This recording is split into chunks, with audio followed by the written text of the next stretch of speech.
Je me rends compte qu'il y a des ombres qui bougent et immédiatement, ça me fait penser à des sangliers. Autrefois cantonnés dans les forêts du sud de la Belgique, aujourd'hui, les sangliers sont aux portes de Bruxelles. Ce sont les heures de bureau, il y a un trafic monstre sur l'autoroute, sur la parallèle à l'autoroute aussi. Au niveau de la butte à huile, J'étais dans la manœuvre en train de rabattre les sangliers du haut vers le bas. Et les sangliers sont toujours là. C'est ici que les sangliers ont traversé la rivière. Ah ouais. Il y a toujours un risque, bien entendu, pour la circulation, parce que quand vous avez 15 sangliers qui passent devant votre nez, c'est carambolage garanti, quoi. En 40 ans, à l'échelle de la Belgique, tout comme dans de nombreux pays européens, la population de sangliers a presque quadruplé.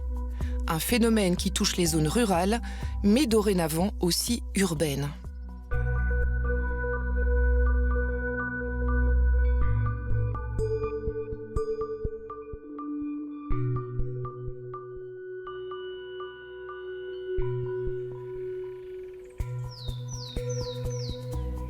Avant de se cacher au bord des autoroutes, les sangliers ont envahi les champs.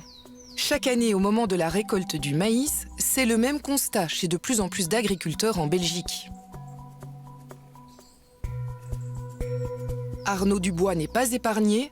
Cette année encore, les sangliers sont venus visiter ses champs.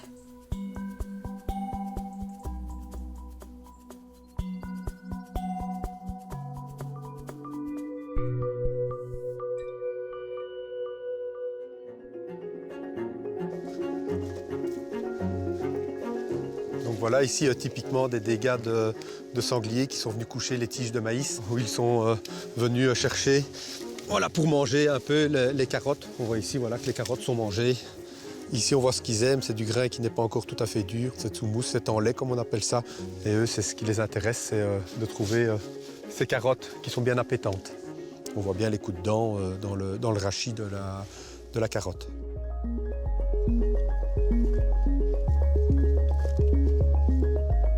On va suivre les traces, on va suivre les coulées. Voilà, on arrive encore dans une autre petite zone. Les sangliers ont deux principaux sujets de délectation. C'est d'abord les maïs, ici quand ils sont au moment où les carottes sont en lait, courant septembre. Là, ça dure un mois. Et puis alors nous avons aussi d'autres dégâts, pommes de terre, céréales. Et nous avons une autre période très importante qui est la période du printemps avec des dégâts en prairie. Alors en prairie, ils cherchent principalement les vers de terre qui sont en surface. La pluie fait remonter les vers de terre et eux voilà, ont besoin de protéines qu'ils ne trouvent plus à cette période de l'année, qu'ils ne trouvent plus dans le bois.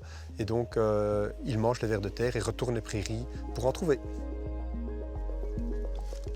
Apparemment, une compagnie est encore venue cette nuit. Il y en avait certainement quelques-uns. Voilà, des dégâts plus ou moins récents. Force est de constater que certains agriculteurs ont des dégâts de plusieurs milliers d'euros et que c'est comme ça chaque année et ça pèse lourd dans la trésorerie. Et quand cela arrive, ces agriculteurs essayent alors d'être dédommagés pour ces dégâts très importants qui peuvent parfois être provoqués en quelques heures seulement. Arnaud Dubois est également expert pour les dégâts de gibier. Il travaille pour plusieurs agriculteurs en Belgique. Et donc ici, je travaille sur un dossier de dégâts de sangliers dans des maïs. Le champ était clôturé sur 3 côtés. Il y avait juste le côté de la route qui n'était pas clôturé. On voit les traces de pas et puis ils rentrent dans le champ de maïs. Et au moment où les sangliers sont venus dans la parcelle, il y a une variété qui était bien plus appétante que l'autre. Et donc ils ont suivi les lignes, mais il y en a une qu'ils ont préférée. Rien que pour ce champ, les dégâts sont estimés à près de 3 000 €.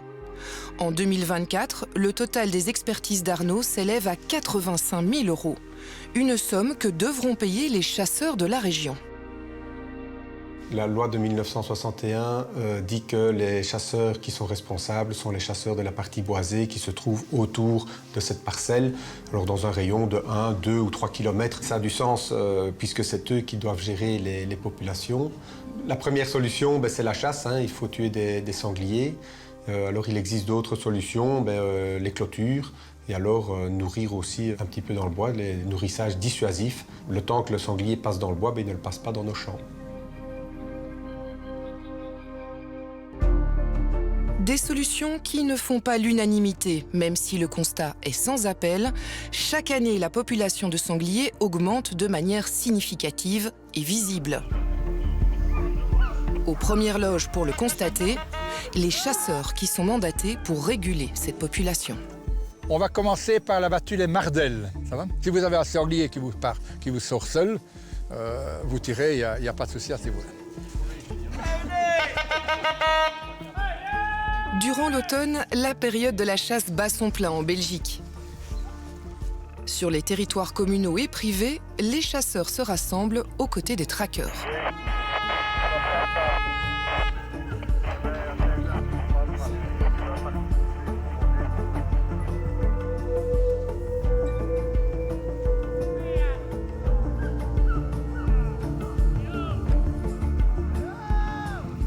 Cela fait des années que Fabienne Gaudin assiste à des battues à corps et à cri. Donc les traqueurs vont se mettre en ligne d'un côté de l'enceinte. Les chasseurs sont déjà postés autour. Et nous, on va se mettre à l'intérieur, à un endroit où on peut observer s'il y a moyen du gibier.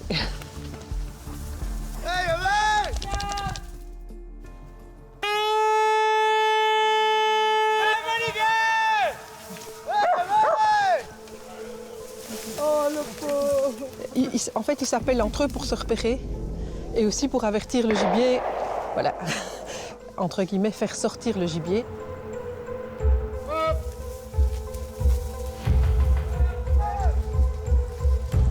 Donc nous chassons avec des rabatteurs, aidés par les chiens. Si on n'avait pas les chiens, dans ce type de biotope assez dense, les sangliers ne bougeraient pas.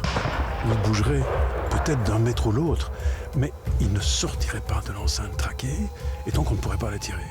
Benoît Petit est le président du Royal Saint-Hubert Club, la plus importante association de promotion de la chasse en Belgique. Il faut savoir que la loi de 1961 oblige les titulaires de droit de chasse des bois à payer tout dégât commis à l'agriculture sans que la faute de ce titulaire de chasse ne doive être recherchée, ni même établie. C'est une exception à tout principe de droit. Donc, une des manières d'empêcher le sanglier d'aller chercher la nourriture chez les agriculteurs, chez les citoyens dans leur jardin, c'est de lui donner à manger pour essayer de le retenir en forêt. D'ailleurs, ce nourrissage, légalement, il porte le nom de nourrissage dissuasif. Il faut dissuader le sanglier de sortir de la forêt. Le lieu historique du sanglier, c'est la forêt. C'est là qu'il est chez lui, c'est là qu'il ne fait pas de dégâts. Sur ce dernier point, le débat fait rage. La question du nourrissage dissuasif divise littéralement le pays.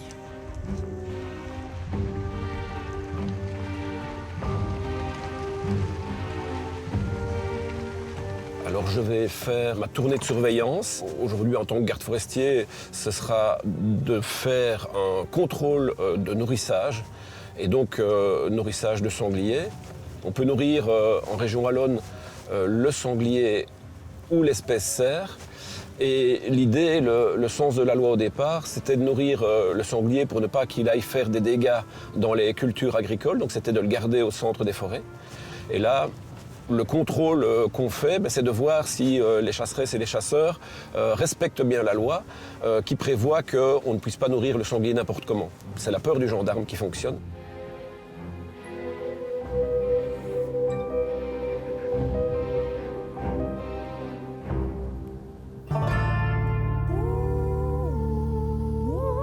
Thierry Petit, agent des forêts au service public de Wallonie, exerce ses contrôles autant dans les forêts publiques que privées. Donc en arrivant sur le nourrissage à sanglier, donc qui est un nourrissage qui est déclaré, là on vérifie pour voir si il n'y a pas de maïs par exemple, hein, qui est interdit maintenant en région wallonne, entre autres parce qu'il est trop attractif. Ce nourrissage ici, il n'est pas trop problématique, en sachant aussi qu'on peut avoir dans certains cas la quantité de nourriture qui va fluctuer en fonction de l'agenda de la chasse. Des gens vont modifier la quantité de nourriture quelques jours avant leur journée de chasse. Ça, c'est pas le sens de la loi. Le nourrissage dissuasif est remis en question. Il favoriserait notamment la reproduction des sangliers.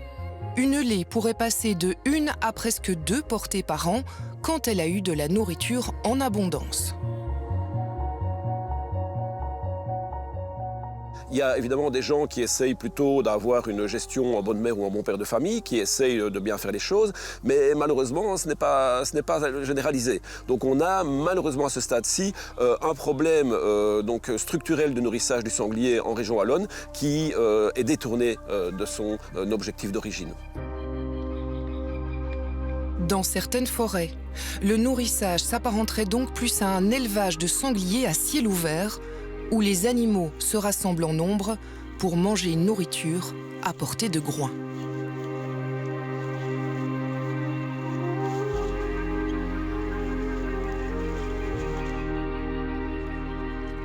Au sens de la loi, en plus, la loi ne précise pas la quantité. Donc on dit que ça doit être, il doit y avoir en fait un apport régulier.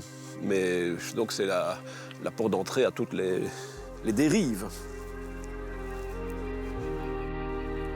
La chasse, c'est un outil de gestion, entre guillemets, pour un équilibre. Un équilibre, si on prend une forêt, il y a toujours différents axes d'approche, de gestion, hein, pour les intérêts humains, entre autres le côté écologique, le côté économique et le côté socio-pédagogique. Mais dans certains cas, certains souhaiteront avoir beaucoup de sangliers parce que c'est plus excitant pour la chasse, parce que c'est plus gai aussi de voir beaucoup d'animaux. Et certaines personnes, même le grand public, des touristes, aiment bien parfois dire « Ah, on a vu des animaux, c'est magnifique ».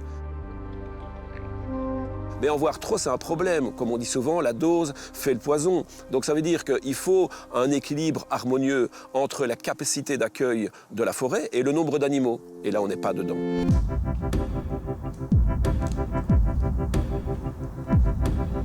Ici, on a justement un indice de présence du sanglier, donc c'est une crotte. Hein. On voit que c'est un petit agglomérat comme ça, c'est assez différent des crottes de cervidés. Et alors à côté, on voit justement un poids.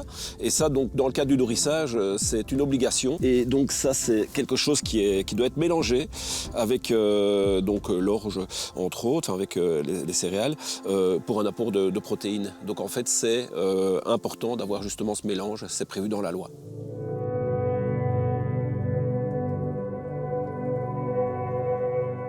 Alors le sanglier, c'est un animal tout à fait mythique, vraiment emblématique. Il est imprégné de toute une histoire du bestiaire traditionnel de notre espèce, de notre histoire. Il remonte à la nuit des temps. Mais donc c'est la bête noire des Ardennes. C'est vraiment un animal qui symbolise la sauvagerie forestière. Mais à côté de ça, il est aussi mal aimé à cause des dégâts qu'il peut provoquer. Donc il y a vraiment quelque chose de complexe, d'ambigu dans cette espèce. Mais c'est ça qui fait toute sa fascination.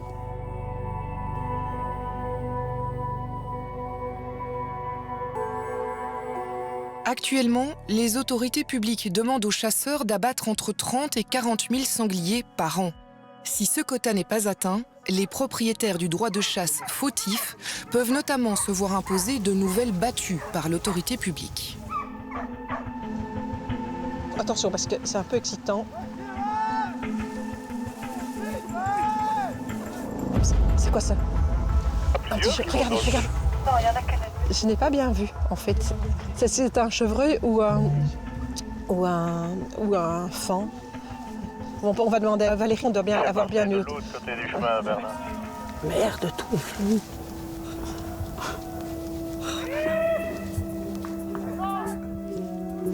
Je chasse avec mon appareil photo, j'ai vraiment, et puis je rate aussi. Là, je viens de berdouiller complètement, mais j'inaugure un nouvel objectif. C'est un peu comme un chasseur qui aurait une nouvelle carabine. Là. Oh, il n'est pas si petit que ça. Hein. Non, il ne court pas très vite. Déjà, il y a 10 000 ans, on chassait. Et puis ces animaux sont habitués à être chassés. Je dis toujours à mes petits-enfants, je préfère un sanglier ou un faon qui est libre jusqu'au jour où il est tué qu'un petit veau qu'on retire à sa mère le jour de sa naissance et qu'on met dans une petite cahute et qui... ce sont des animaux quand même libres.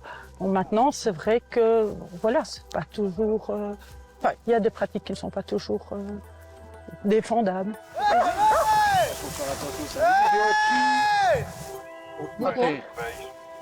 On attend les chiens. Nous les fous devant nous parce que c'est un peu dangereux. La Belgique compte au total 24 500 chasseurs. La plupart d'entre eux pratiquent la chasse dans le sud, en Wallonie, où se situe la majorité des forêts du pays. Bon, moi, je me fais à la chasse depuis 40 ans, peut-être un peu plus. Au début, on voyait très peu de sangliers et très peu de cervidés. Maintenant, on en voit beaucoup. Donc ça a fort évolué. Donc c'est malgré la chasse, entre guillemets. On peut dire que le sanglier est présent partout en Belgique, mais ça ne nous étonne pas quand on regarde un tout petit peu, si on prend de la hauteur, les villes comme Rome, comme Berlin, comme Barcelone sont infestées par les sangliers. Le sanglier va se réfugier auprès de l'homme dont il n'a pas peur. Donc il ne va plus en forêt parce que là-bas il y a des grands prédateurs, soit le chasseur, soit le loup. Il préfère aller près des villes parce que là-bas personne ne lui fait du mal. Les causes de l'augmentation des populations de sangliers, elles sont multifactorielles. Première chose, ce sont les fructifications forestières qui sont de plus en plus fréquentes. Deuxièmement, ce sont les pratiques agricoles. Les champs de maïs et les champs de colza qui n'existaient pas il y a 30 ou 40 ans ont accueilli le sanglier, ont nourri le sanglier, ont protégé le sanglier. C'est une délicieuse praline pour le sanglier. Et ces cultures offrent une nourriture extraordinaire de premier choix et une quiétude. Or, on sait que le sanglier recherche la quiétude. Ce matin-là, pour 30 chasseurs mobilisés, 2 sangliers et 2 chevreuils ont été abattus. La chasse en battue est ouverte chaque année du 1er octobre au 31 décembre. Les autres types de chasse peuvent par contre se dérouler durant toute l'année.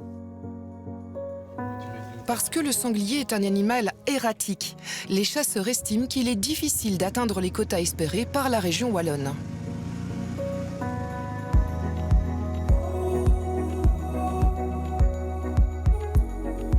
Si certains misent tout sur les chasseurs pour réguler les populations de sangliers, d'autres comme Marie Monville, en charge du patrimoine forestier de la commune de Stoumont jusqu'en 2024, ont préféré une mesure plus drastique, en stoppant totalement le nourrissage. Une mesure dont les effets ne sont pas encore visibles.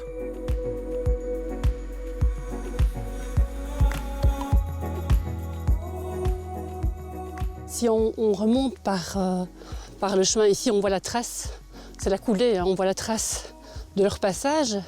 Voilà, ici on a toute une zone qui est complètement retournée. Normalement ici on doit avoir un couvert végétal et donc comme vous voyez ici c'est complètement retourné. Tout est parti d'un constat clair qui se répétait autant dans les forêts que dans les cultures de la commune. Il s'agit de l'augmentation des dégâts liés à la surpopulation de sangliers et de cervidés. Après plusieurs mois de sensibilisation, finalement, on a décidé d'adopter un règlement qui est tout à fait inédit, qui est assez audacieux, qui consiste à interdire tout nourrissage sur l'ensemble du territoire communal, propriété publique et privée compris. Voilà, maintenant, on va aller voir Catherine, qui est notre chef de cantonnement, qui a donc la gestion alors de cette zone-ci. Ça va ? Salut Catherine. Bonjour. Voilà, donc... Tu m'as trouvé. Oui. C'était le tour des réserves. Alors, ici, on est dans une petite réserve naturelle. Je suis en train de faire un peu le tour de toutes les réserves sur la commune pour voir si on retrouve des traces de sangliers. Ici, comme tu peux le voir, ils sont plus que présents. Ils ont l'air d'affectionner l'endroit. Donc, on a tout découlé. Il y a du passage. Ben oui, malheureusement, ça fait maintenant 12 ans et toujours pas de diminution significative de densité de sangliers.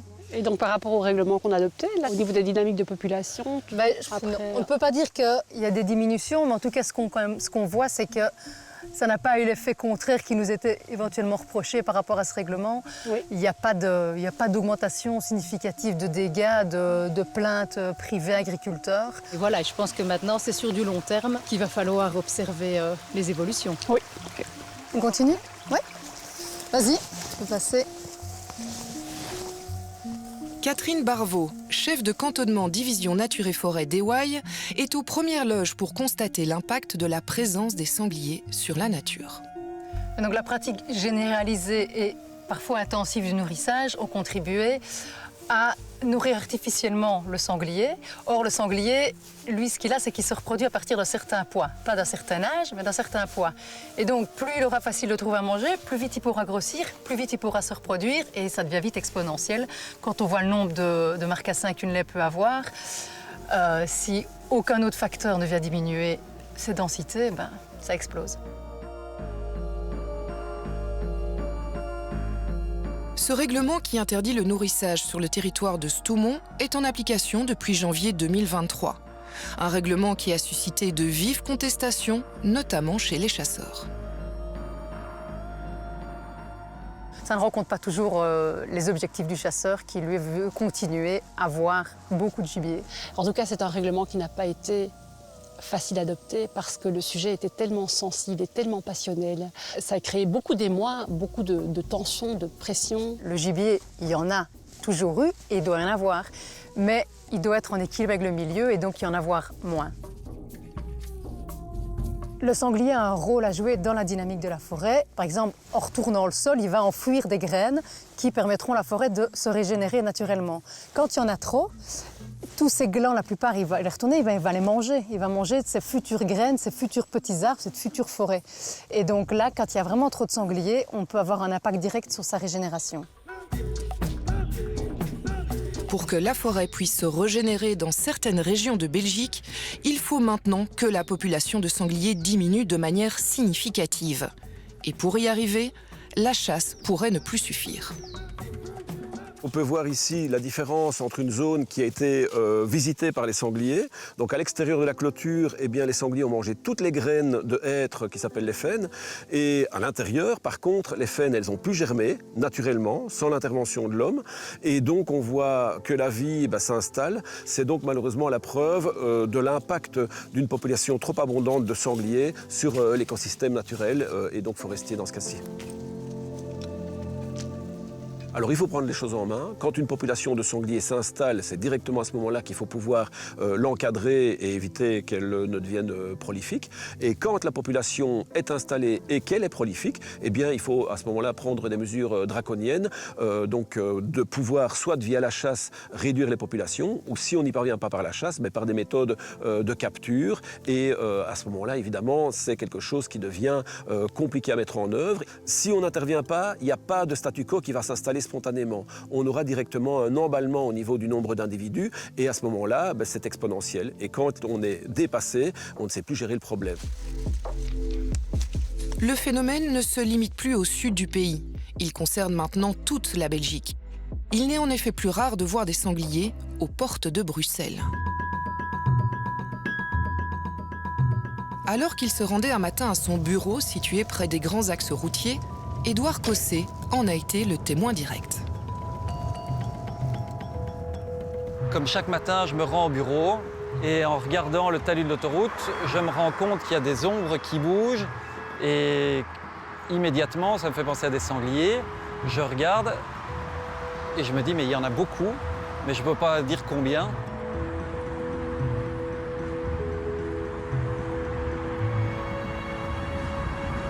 Bon, ensuite, ma première idée, c'est qu'il y a un risque potentiel qu'ils aillent sur l'autoroute puisqu'ils sont sur le talus au bord de celle-ci. Parce que ce sont les heures de bureau, il y a un trafic monstre sur l'autoroute, sur la parallèle à l'autoroute aussi. Et donc j'appelle la police.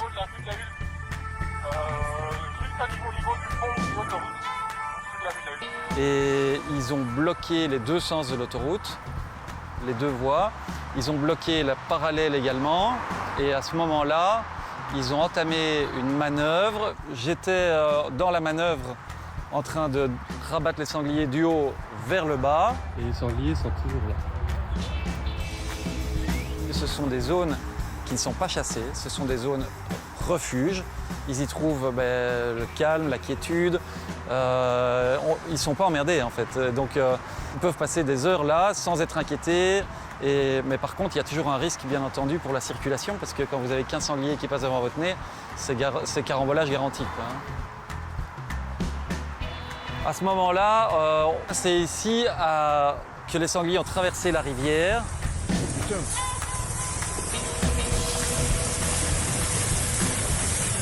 Ah ouais. Nous avions eu vent qu'il y avait une chasse qui avait eu lieu quelques jours auparavant à quelques kilomètres de là et nous pensons qu'ils ont quitté ces bois-là dans les journées qui précédaient.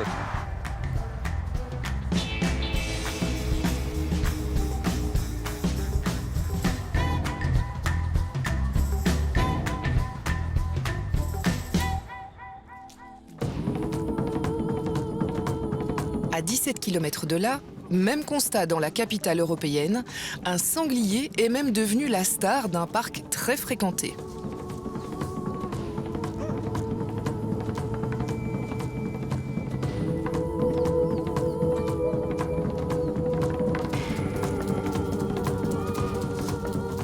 Alors qu'il emmenait son chien Naïma en promenade, Claudio Truzzi a fait récemment une rencontre plutôt étonnante dans une grande ville. Et bien voilà, j'arrive ici, à cet endroit précis. Je suis en train d'aller vers la gauche. Je me tourne et je vois quelque chose de grand. Au départ, donc, j'étais saisi, je croyais que c'était un très gros chien, lâché tout seul, mais finalement, non, il était vraiment trop grand. Et à ce moment-là, j'ai réalisé que c'était un sanglier.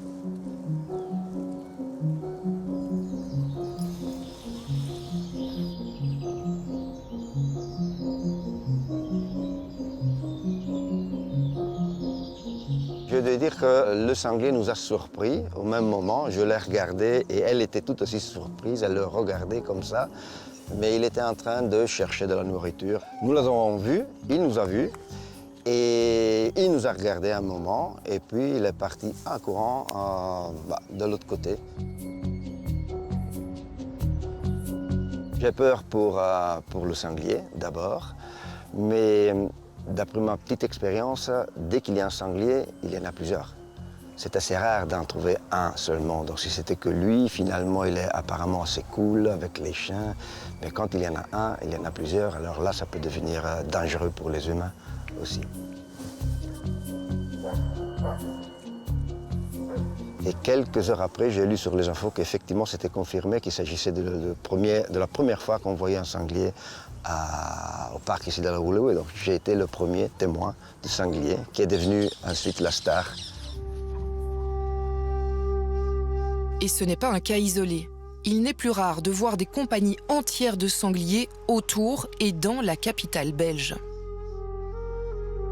Pour Stéphane Van Weyensberg, chef de sous-division Nature et Forêt Bruxelles Environnement, le sanglier s'est même installé depuis plusieurs années. Donc on est ici à l'endroit où a traversé la compagnie sanglier, venant de cette partie-là de la forêt de Soignes, a traversé chaussée avenue de Tervuren pour rejoindre l'autre partie de la forêt de Soignes située ici à gauche. Ce sont des animaux qui sont à la recherche de nourriture, à la recherche de vers de terre par exemple pour se nourrir. Et ici en forêt de Soignes, c'est un peuplement de chênes, donc avec les glands, toute une nourriture très intéressante et appréciée par le sanglier.